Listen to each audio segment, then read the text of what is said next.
प्राचीन समय में विद्यार्थी गुरुकुल में रहकर ही पढ़ा करते थे। बच्चे को शिक्षा ग्रहण करने के लिए गुरुकुल में भेजा जाता था।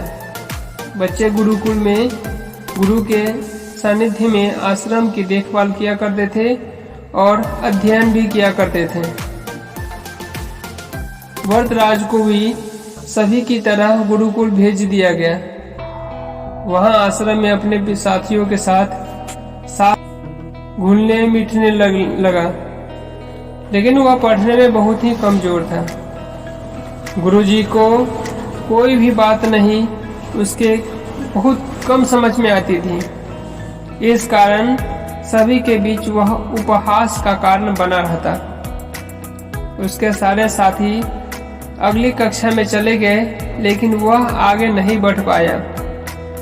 गुरुजी ने भी आखिर हार मानकर उससे बोला, बेटा वरदराज, मैंने सारे प्रयास करके देख लिए हैं। अब यही उचित होगा कि तुम यहाँ अपना समय बर्बाद मत करो। अपने घर चले जाओ और घर वालों की काम में मदद करो। वरदराज ने भी सोचा कि शायद विद्या मेरी किस्मत में नहीं है, और भारी मन से गुरुकुल से घर के लिए निकल गया। दोपहर का समय था। रास्ते में उसे प्यास लगने लगी। इधर उधर देखने पर उसने पाया कि थोड़ी दूर पर ही कुछ महिलाएं कुएं से पानी भर रही थीं। वह कुएं के पास गया। वहां पत्थरों पर रस्सी के आने जाने से निशान बने हुए थे। तो उसने महिलाओं से पूछा, यह निशान आपने कैसे बनाए? तो एक महिला ने जवाब दिया, बेटे, यह निशान हमने नहीं बनाए। यह तो पानी खींचने समय इस कोमल रस्सी के बार बार आने जाने से ठोस पत्थर पर भी ऐसे निशान बन गए हैं। वरदराज सोच में पड़ गया। उसने विचार किया कि जब एक कोमल से रस्सी के बार बार आने जाने से एक ठोस पत्थर पर गहरे निशान बन सकते हैं, तो निरंतर अभ्यास से मैं विद्या ग्रहण क्यों नहीं कर सकता? वरदराज ढेर सारे उत्साह के साथ वापस गुरुकुल आया और अथक कड़ी मेहनत की। गुरुजी ने भी खुश होकर भरपूर सहयोग किया।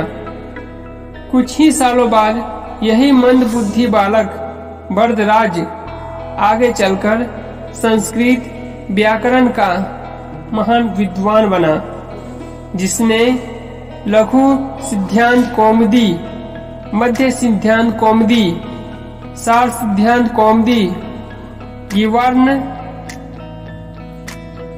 पदमंजरी की रचना की। दोस्तों, अभ्यास की शक्ति का वह कहना ही क्या है, यह आपके हर सपने को पूरा करेगी।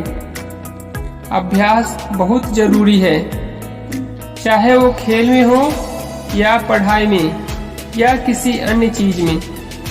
बिना अभ्यास के आप सफल नहीं हो सकते हैं।